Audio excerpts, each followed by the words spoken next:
আমি রাজ, আপনারা দেখছেন খবর 24 ঘন্টা। আপনি কি বিধানসভায় প্রথম দাঁড়াচ্ছেন? হ্যাঁ, আমি বিধানসভায় প্রথম। তা এর আগে মানে কি রাজনীতি করেছিলেন? হ্যাঁ, এর আগে তো আমি রাজনীতির সঙ্গে ওতপ্রোতভাবে যুক্ত। আমি 2013 সালে জেলা পরিষদ মেম্বার ছিলাম। আর 2018 সালে এসএম আমি সক্রিয় সভাপতি ছিলাম এলাকার। কি বুঝছেন? দেখুন, মানুষ তো পরিবর্তন চাইছে।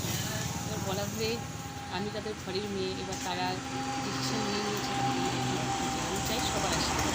বলাবাড়ির মানুষ তাদের নিজের মেয়েকে নিজের মতো করে তারা আশীর্বাদ করবে, দুঃখ হাত ধরে আশীর্বাদ করবে। আমি সেটাই চাই।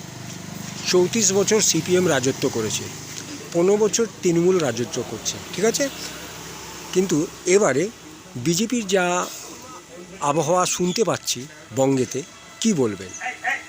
সত্যি কথা বলতে, দেখুন, বিজেপির যে আবহাওয়া বাংলার বুকে মানুষ তৈরি করে দিয়েছে, জনগণ তৈরি করে দিয়েছে। আর কথা হচ্ছে যে গণতন্ত্রে না জনগণই শেষ কথা বলে, এটা সবাই জানে যে একটা গণতন্ত্র প্রতিষ্ঠা করতে গেলে জনতার রায়টা খুব দরকার হয়।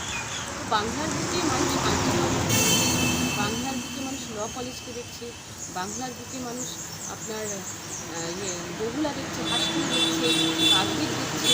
আজকে মানুষ দেখেছে নারীদের উপরে বঞ্চিত হয়ে তারা মারা যায়, মেরে দিচ্ছে, তার কোনো বিচার আজ হচ্ছে না।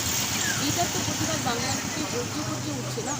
বাংলার মুখ্যমন্ত্রী একজন নারী মুখ্যমন্ত্রী। দেখুন, আমি ব্যক্তিগত আত্মবিশ্বাস নই, তবুও আমি বলতে চাই যে আজকে বাংলার বুকে একজন নারী মুখ্যমন্ত্রী তিনি হচ্ছে রাত্রি 8টার পরে আমার সত্যি খারাপ লাগে যে আমরা কি এরকম মুখ্যমন্ত্রী বাংলায় চেয়েছিলাম। মানুষ তো একটা চেয়েছিল একটা সুন্দর প্রশাসক বাংলায় বসবে, একটা নতুন স্বপ্ন, নতুন ভোট।